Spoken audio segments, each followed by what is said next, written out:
Hi guys! So ngayon niyo palang maririnig ang aking boses. Eto guys, naisipan ko magluto ng estopadong paa ng manok. Birthday kasi nandito ko kaya nagluto ako. Ngayon pampulutan daw nila. So tinry ko rin na magmukbang. Kung masarap nga ba talaga yung luto ko? Ayun, masarap naman guys. Kaya lang napakahirap kainin itong paa ng manok. Makukuha mo ng sumagit yung panga mo bago mo matapos. So, kumbaga parang habang kumakain ka, wini-wish mo na lang na sana may laman na lang siya.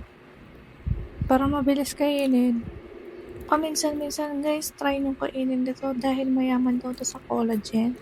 Huwag lang kayong maparaming kain kasi hindi rin daw maganda to sa cholesterol at uric acid.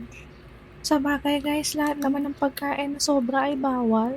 Eto'y tayong kaibigan lang. Kung nagustuhan nyo ang video na to, mag-like naman kayo at mag-subscribe at i-share nyo naman itong video na to.